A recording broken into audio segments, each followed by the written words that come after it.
નગર કોકના ડબલ કરીને કીધા તો હું તો દઈ દઈએ. માં એક જગ્યાએ અમારો પ્રોગ્રામ એટલે મહાત્માજીએ રાખેલો, હકીકત બનેલું.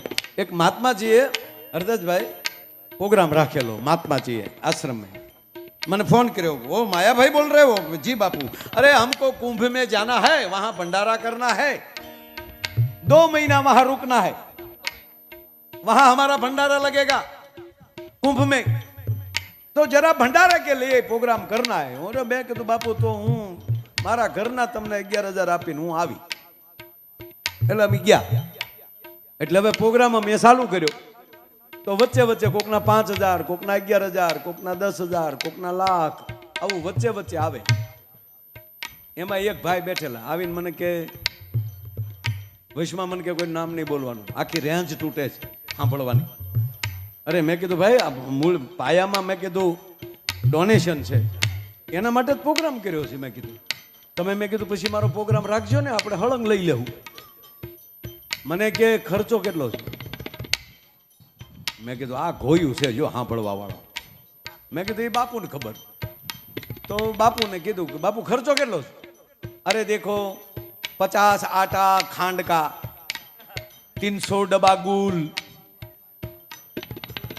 50 डब्बा घी, 100 डब्बा तेल.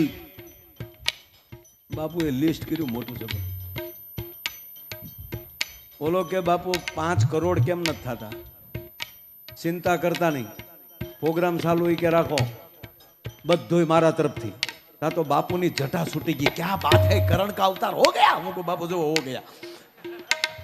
અરે અબ બીચ में कोई नहीं. મને ચાલો ચાલુ કર દો. અને મેં તો મોજમાં રહેવું, તોડી નાખ્યું, એવું આનંદ કરાવ્યું. कुंभ वयो गयो, પછી બાપુનો ફોન આવ્યો. मन के माया भाई आपका भी फोन नहीं लग रहा था. वो भाई बोला था वो कौन था? હજી નથી સીડ્યો. બોલો હજી બાપુ ને અમે બે ગોચી. અને એ પછી 3 કુંભ વયા ગયા. બાપુ એકે કુંભમાં ન ગયા. બોલો એટલે એવું ન માનતા સમાજમાં બધા હોય. પણ મૂળ વાત ઉપર આવો યુવાન મિત્રો કે પ્રેમ આવો રાખજો. ભગવાન રામ ને દોડીને વયા જાય છે. રામાયણનો પ્રસિદ્ધ પ્રસંગ. અને લક્ષ્મણજીને ઝટકો લાગી જાય. કા મારા બાપને શું થયું? મોટા ભાઈ, માલિક, સ્વામી, શું થયું આપને? આપ એટલા બધા ડરી ગયા? અને ત્યારે ભગવાન રામ એમ કહે છે કે હે લક્ષ્મણ, એ ઘાન ઘમંડ નભ ગરજત ઘોરા, એ પ્રિયા બીન દરપત મન મોરા, એ ઘાન ઘમંડ નભ ગરજત ઘોરા,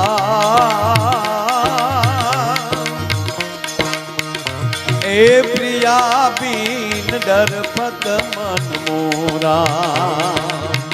એ લક્ષ્મણ, આ વીજળીનો કડાકો થયો ને, ઘન ઘમંડ નભ ગરજત ઘોરા, પ્રિયા બીન દરપત મન મોરા. આ વીજળીનો કડાકો થયો એટલે પ્રિયા એટલે મારી જાનકી વગર મને ભય લાગે છે.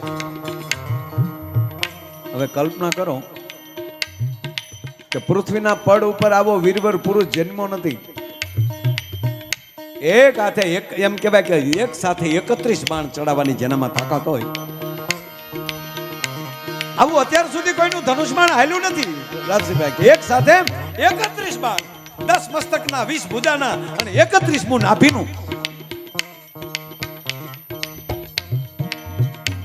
ઈ રામ એમ કે મને આ જાનકી વગર બીક લાગે છે.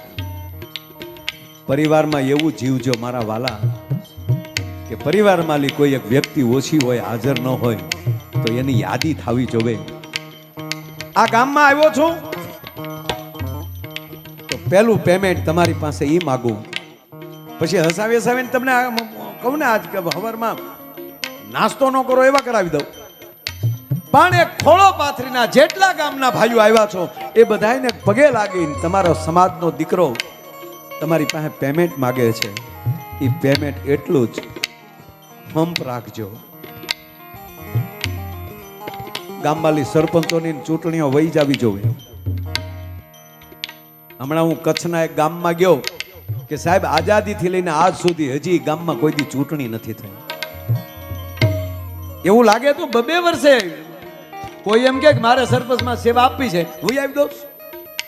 બોલ તો વરહના કેટલા તમે ચૂંટણીની અંદર 2 કરોડ બગાડી નાખો છો જીતવા માટે. તો એની કરતા એટલું ગામમાં ડોનેશન આપીને આવું કામ કરો તો તમને વાંધો શું છે ભલા માણસ? ગામની એકતા થવી જોઈએ, ગામની સ્વચ્છતા થવી જોઈએ, ગામ ચોખ્ખું થાય, આપણા પરિવાર ચોખ્ખો થાય, આપણું આંગણું ચોખ્ખું થાય. અને જે ચોખ્ખો માણા રહીને એની અંદર વિચારોય ચોખ્ખા આવે, વિચારોથી પણ ચોખ્ખા થાય, એની અંદરથી ઈર્ષા વહી જવી જોઈએ. ભાગવત સાંભળ્યા પછી જો અંદર ઈર્ષા રહે ને તો એ ભાગવત સાંભળ્યું ન સાંભળ્યું કહેવાય ભલા માણસ. ભગવાન કૃષ્ણને નજીક વયો જાય માણસ.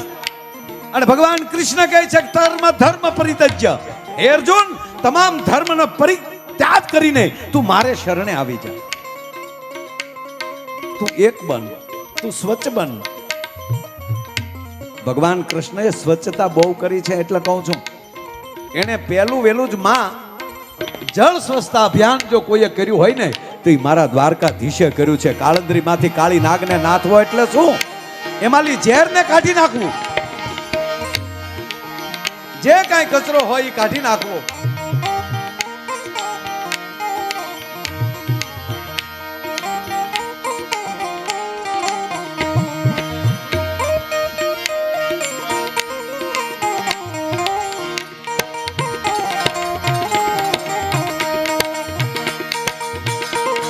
જે લોકોને કારણ કે તમે 9 વાગ્યાના બેઠા હો, કોઈને ઊભું થવું હોય જેમ માખણમાંથી વાળ નીકળે ને એમ નીકળી જજો.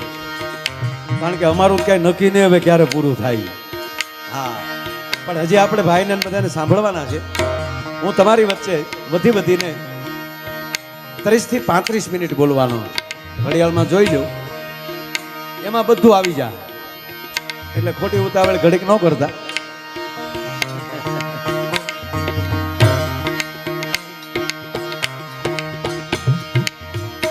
આ મેં તમને કીધું એ તો સમજાણું ને. એકતા તો રાખીએ કે નહીં? કાકા કુટુંબ એક થાય, ગામ એક થાય, 18 વરણ એક થાય, જાતિ ભાતિના વાડા તૂટે અને સમાજનો નાનો માણા હોય એનો ટાટીઓ ખેંચીને પાડવા કરતા એનો હાથ પકડીને ઉપર લેતા, આપણી હારે લેતા શીખો, એને ભેગો કરો. ગામની સ્વચ્છતા વધે, ગામની એકતા વધે, સ્વદેશીપણું થાય, રાષ્ટ્રપ્રેમ જાગે. અને મારે 5મો મુદ્દો કેવો હોય પંચામૃતનો, તો ગામની અંદર આવી પર્યાવરણની જાળવણી થાય. દીકરી ગામમાં હાહરે જાતી હોય 12 ગામ, તો દીકરીના નામનો એ પરિવાર છે એ લીમડી રોપે, આંબલી રોપે. દાદા દાદીએ વિદાય લીધી હોય તો વડલો ને પીપર રોપે એ દાદાના નામનો. એ પર્યાવરણના જતન થાય, સ્કૂલો સારી બને, ગામના મંદિરો સારા બને. અને એક પ્રતિજ્ઞા એ લેજો, આ દાડીમા દાદાના સાનિધ્યમાં બેઠા છો કે તમે દી આછમે આરતી ટાણે ગામમાં હોવ તો આ સોગંદ ખાજો કે અમે આરતીમાં ગયા વગરના ઘરે વાળું કરવા નહીં જઈએ. અમે અમારા ઠાકર મંદિરની, અમારા રામજી મંદિરની, અમારા ભગવતીના મંદિરની, અમારા શંકરના મંદિરની અમે આરતી કર્યા વગર જે મંદિર હાજર હોય, નજીક પડતું હોય, એને અમે 100% હાજે આરતી કરશું. અને સવારે ઘરે જાગીને ભગવાન દ્વારકાધીશને 2 દીવા કરશું. આ તો આવું બધું થાય ત્યારે આપણે ટોળે ટોળા ભેગા થઈ જાય. હાચે માઠામાં આવે ત્યારે જય કનૈયા લાલ કી, રામનવમી આવે ત્યારે અવધમાં આનંદ ભયો, નવરાત્રી આવે ત્યારે માં ગરબે રમવા નીકળ્યા, શ્રાવણ મહિનો આવે ત્યારે ભોળાનાથને હક નો લેવા દે. નહીં બાપ, તમે ભારતના હિન્દુ છો એનો પુરાવો શું? એનો પુરાવો એટલો કે તમે સવારમાં જાગીને ભગવાનને દીવો કરો, કંકુ ચંદન કે જે હોય એનો ચાંદલો કરીને ઘર બહાર નીકળો, એ તમારો પરિચય છે બાપ. આવી કથાઓ થાય ત્યારે પ્રતિજ્ઞાઓ લેવી પડશે. એટલે હું તમારી વચ્ચેથી આ લેવા દેવા વગરની સલાહ દઉં છું. આ સલાહ નથી, મારો અંતરનો નાથ છે. કારણ કે મેં દ્વારકાધીશને નથી જોયો, અહીંયા જોઉં છું ને તો મને દ્વારકાધીશનું વિરાટ રૂપ આપમાં દેખાઈ રહ્યું છે ને, એટલે આપને ખોળો પાથરીને કહું છું કે આવી રીતનું જ્યારે હોય ત્યારે એની અંદર આપણે ધ્યાન દઈએ, 18 વરણ એક બનીએ, જ્ઞાતિ જાતિના વાડા તોડીએ, નાના મોટાનો ભેદભાવ છોડીએ, સંપત્તિ મળી છે તેનો ઘમંડ ન કરીએ, આવા હારા કામમાં વાપરીને તમારી લક્ષ્મીને પવિત્ર કરીએ. ઓહો, જગદીશભાઈ સ્વાગત કરવા ગયા છે. આપણા સુપ્રસિદ્ધ પત્રકાર જગદીશભાઈ મહેતા સાહેબ પધાર્યા છે. તાળીઓના ગગડાટથી આપણે એમનું સ્વાગત કરો. પધારો જગદીશભાઈ, પધારો મારા બાપ, પધારો. વાહ. અરે શેલી વાત કે ઘંટ ઘમંડ ન વગર જત ઘોરા ફિર્યા પી ન ડર પત મન મોરા. હે લક્ષ્મણ, આજ મને જાનકી વગર ભય લાગે છે, પણ પછી તરત સોપાઈ છે. એમાં મારે અત્યારે નથી જવું, લાંબુ નથી કહેવું, પણ એ સોપાઈમાં અર્થ એવો છે કે હે લક્ષ્મણ, આ ડેડકા બોલે છે ને તો રામ કહે છે, હું નથી કહેતો. હીરાભાઈ, રામ એમ કહે છે કે હે લક્ષ્મણ, આ વાત સાવધાનથી સાંભળો. હે લક્ષ્મણ, આ ડેડકા બોલે છે ને તો મને એવું લાગે છે જાણે વેદની રૂચાઓ બોલતી હોય. રામના કાન હોય ને તો ડેડકાના અવાજમાંથી તે વેદ સંભળાતો હોય, અને આપણા કાન હોય તો ડ્રાવ ડ્રાવ થતું હોય. કહેવાનો અર્થ, જેટલું વ્યાસપીઠ ઉપરથી અથવા તો માં કાંઈ બોલતા હોય એ જેટલું પવિત્રતાથી બોલતા હોય ને, એ સાંભળનારે હરવા કાનથી સાંભળે છે ને તો એનું કલ્યાણ થાય મારા વાલા. એટલે મને આ સંત બહુ ગમે છે. ડમક ડમકતા દૂર ડમ ડમકત ગહકત મોર મલાર ગિરા, શબ્દ પુકારત જાતંગ ગીવ ગીવ ગોકિલ કંઠ ગિરા.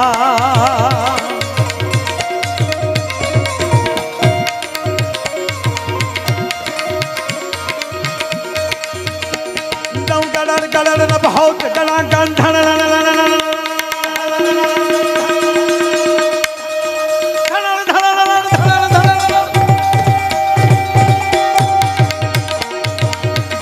ગિરિવર શિખર ગજે